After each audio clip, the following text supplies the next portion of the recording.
لو أنزلنا هذا القرآن على جبل لرأيته خاشعا أنزلنا هذا القرآن على جبل لرأيته خاشعا أنزلنا هذا القرآن على جبل لرأيته خاشعا متصدعا من خشية وتلك الأمثال نضربها للناس لعلهم يتفكرون.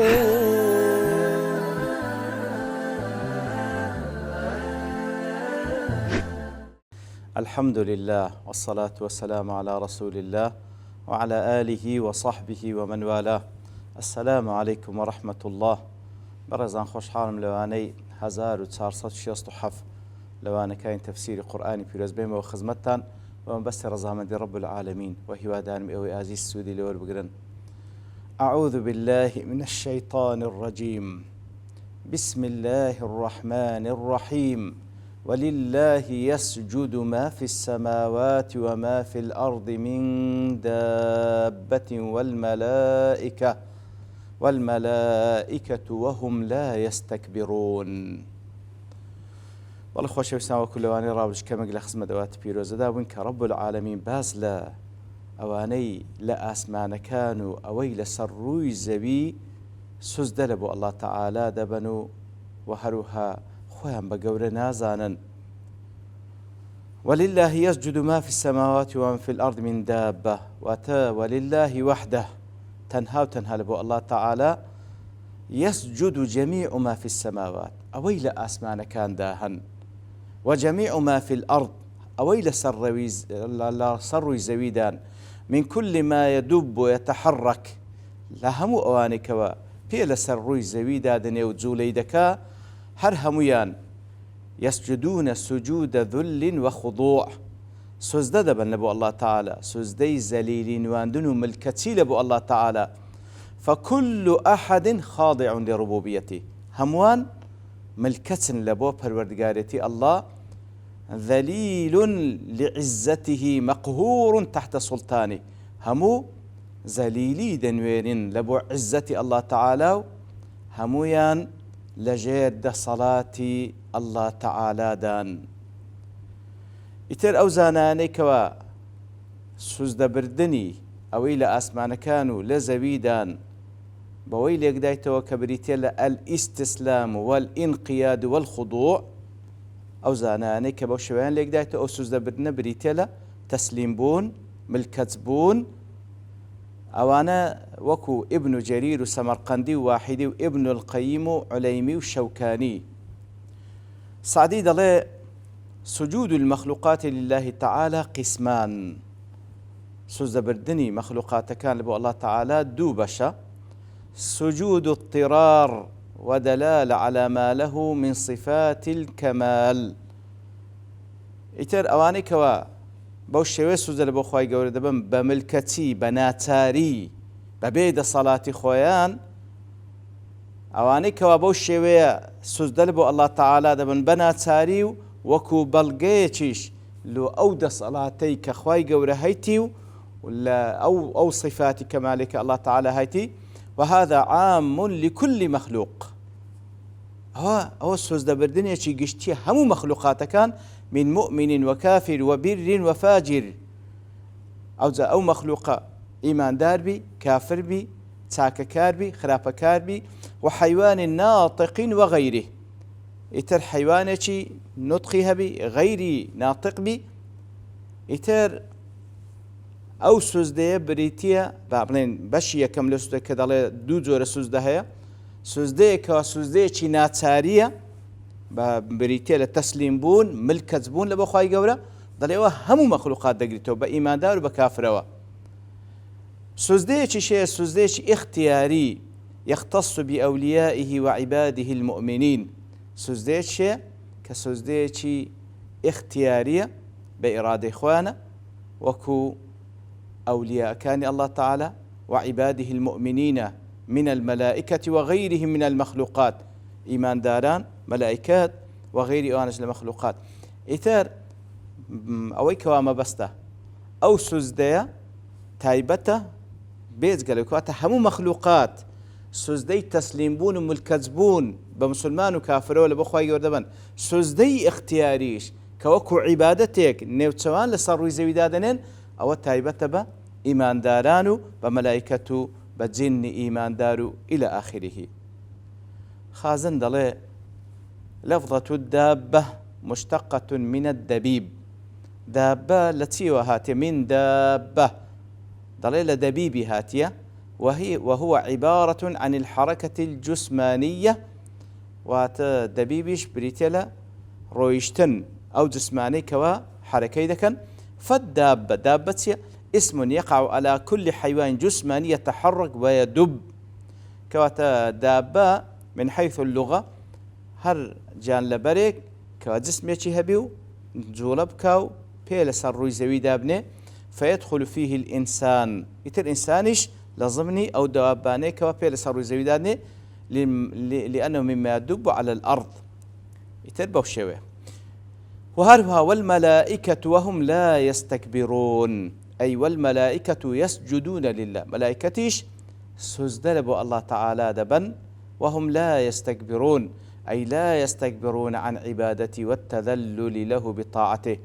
خوهم بقورة نازانا لو يكوا عبادة لبو الله تعالى كانوا زليلي بنوينن بجوراليان لبو فرمانا كان الله تعالى. لأنك الدالة للقصاب دليل على أن من سجد لله فقد برئ من الكبر. كاتك هذا فرمي ولله يسجد من في السماوات ومن في الأرض من دابة والملائكة وهم لا يستكبرون. كباز السجدة إن زوانا كسجدة من تكبر يعني ضلي أو أتبلغي لسلوي من سجد لله أو يكوا باختيار خوي سجد لبو الله تعالى ببا فقد برئ من الكبر أو تبرادك لكبر دور لكبر ووطن نفسه على الذل أو يكوا سجد لبو الله تعالى دبا دور لكبره خلي راهنا لبو زليل واندن لبو الله تعالى ولم ينازع ربه في كبريائه وعظمته. بهيج شويك منازعة لقد پروردگاري ناكا والعياذ بالله لكبرياء وعظمته خواهي قول والعياذ بالله حر بعكسه همي لبو خواهي قول برياد دا. ويؤيده ما قال قبل هذه الآية أو تأييدي أو رأي يجدك دليل بيش أواتك خواهي قول فمي يتفيأ ظلال عن اليمين والشمال سجدا لله وهم داخرون. كالآت بيشوتر فرمي سيبري هموش تكان لسر روي زوي بلاي راست بلاي سبكان دا سجد لبو خواهي قوري دبن سبحانه وتعالى بوشي كامل كسيدا وينن. فكيف يجد التكبر مساغا في من صغره السجود وذله لرب جل وتعالى. كواتا أو كسي كوا براستي سجد دبا لبو خواهي قوري سبحانه وتعالى أو نفسي خوي زليل دنوين لبو الله تعالى بيش شويك تكبر رجال ناو دورونيوين هابين التوا. هل دريجي باسي ملائكة كان كوتاي آت كرابردو كفرموي والملائكة وهم لا يستكبرون. الله تعالى دفرمي يخافون ربهم من فوقهم ويفعلون ما يؤمرون. وكو سعديد الله لما مدح الله تعالى الملائكة بكثرة الطاعة والخضوع لله كاتك الله تعالى مدح ملائكة كانكر ويكوا زور جورالن زور ملكسن لبو الله تعالى ليردا مدحهم بالخوف من الله. ليردا إذا مدحي عندك بتي لا الله تعالى دترسين أو ذاتيك وهو فوقهم يخافون ربهم من فوقهم يخافون ربهم من فوقهم. لو پروردگاری دترسين كوا لسروي أوانا فوقهم بالذات والقهر وكوزات لسروي أوانا ملائكة لشندري لأسمان كان. الله تعالى سبحانه وتعالى وكو اعتقاد أهل السنة والجماعة لسر فهم سلفي أو أمتا أويك الله تعالى مستو على عرشه من فوق 7 سماوات استواء يليق بذاته. كواتا أوان دترسين لو پروردگاريان كالله تعالى كلسروي أوانا سبحانه وتعالى كواتا لسروي أوانا بذات وبقهر وتبد صلاة وكمال الأوصاف ولسروي أوانا لو كمال وصف تاتي هي. فهم أذلاء تحت قهره سبحانه. إتر ملائكتش زليلي دنوين لجرد صلاة الله تعالى. يخافون ربهم من فوقهم، أي يخاف الملائكة من الله الذي هو فوقهم. ملائكة كان لا الله تعالى لپروردگار درسين كوالا سروي أوانا بذاته وقهره وكمال صفاته. وكوتمان هم بذاتي لسروي أوانا، هم بقهر دا صلاة، هم بكمال صفاتي. لمجموع فتاوى دلي أوقات يكيك لبلغ كان على علو الله تعالى فوق خلقه. بلغي لسر علو برزي الله تعالى لسروي مخلوقات كاني كو قوتمان لسروي حفظ آسمان كان استواء لسر عرش خوي كده استواء كواليب وشيتوا. لا النقاط الدالة النكت الدالة قصاب دلي وأن الله جل جلاله بذاته في السماء على العرش. كاتا عين يوجد تأكيد سوى ذكاته الله تعالى بذات خوي لسروي آسمان كان استواء لسر عرش خوي كردية أويك بنسبة باقي مخلوقات كاني خوي يقول علمي بهموان هي وبخوشي لسروي حفظ آسمان كان سبحانه وتعالى مستوٍ على عرشه. ابن الجوزي دلي كاتك واخوي يقول باس لملائكة دكا والملائكة وهم لا يستكبرون يخافون ربهم من فوقهم دلي دو قول هي يخافون ربهم من فوقهم أنه من صفة الملائكة خاصة كات يخافون ربهم من فوقهم دلي أو صفة ملائكة كان بتايبتي وكو ابن السائب مقاتل ودلي رأي دوم أنه عام في جميع المذكورات. قاله أبو سليمان الدمشقي.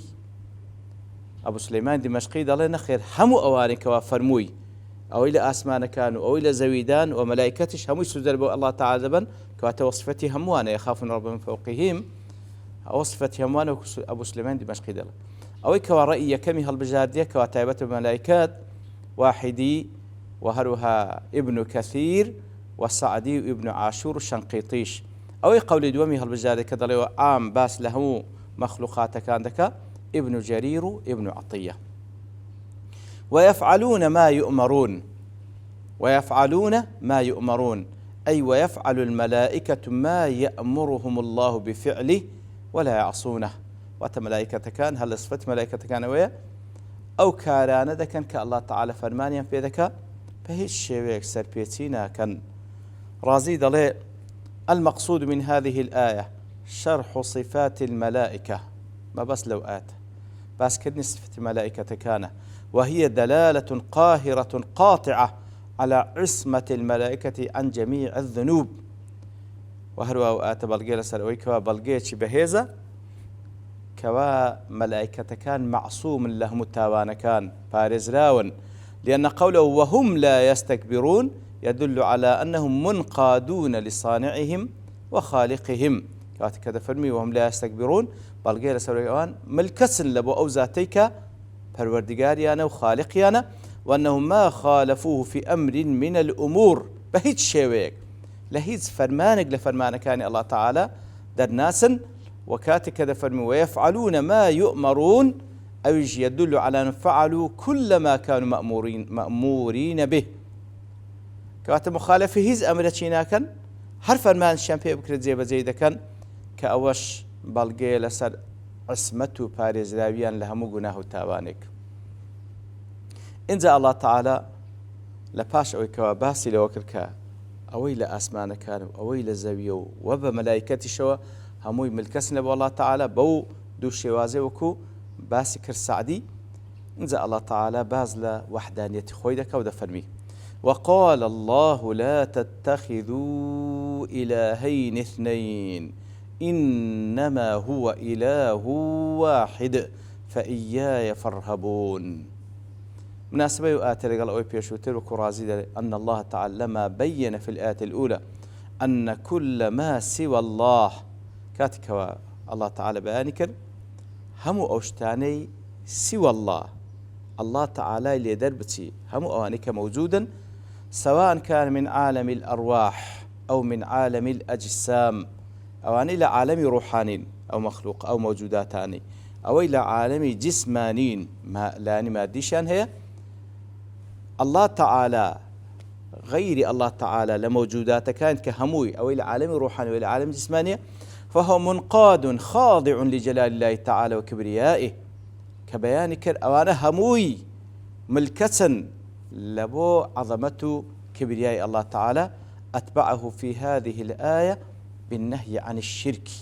لردا باز لو ذكا كوا خواي قول النهي للشريك كرديا كسيك شريش لو بالرياضة والعياذ بالله لا عبادات، وبالأمر بأن كل ما سواه فهو ملكه. وهروها فرمان دكا وبرياض غير الله تعالى هم موجوداتك عندك لملكي خواي قولا سبحانه وتعالى، وأنه غني عن الكل. الله تعالى بين يازا برامبر بهموان بيشتي بكزني همو مخلوقات بيشتي باوا سبحانه وتعالى. وقال الله لا تتخذوا إلهين اثنين، كوات الله تعالى ببندكاني فرموا بهيج شيويك دو برستراو ما برستن واتشريك لبو الله تعالى بريان مدن لعبادتكي، إنما هو إله واحد، إنما لبو حصرة واتم معبودي بحق تنهى أو كواشاني عبادته مستحق لبو عبادة يكزات إله واحد كأيش الله تعالى فإياي فارهبون أي فخافوني وحدي تنهى لمن بترسن وامتثلوا أمري وفرمان كان من زيب كان واجتنبوا نهيي وهروها لا قد أخلاو كان من دور كونه ولا تشركوا بي شيئا بهيج شويك شريك لبو من بريان مدن كأوش بيامي الله تعالى لرجاء بيغم همو بيغمبرانو لو هم بشريتي ناردية كوا قضية لا إله إلا الله. وصلى الله وسلم على نبينا محمد وعلى آله وصحبه أجمعين، وآخر دعوانا الحمد لله رب العالمين. لو أنزلنا هذا القرآن على جبل لرأيته خاشعا أنزلنا هذا القرآن على جبل لرأيته خاشعا أنزلنا هذا القرآن على جبل لرأيته خاشعا متصدعا من خشية الله. وتلك الأمثال نضربها للناس لعلهم يتفكرون.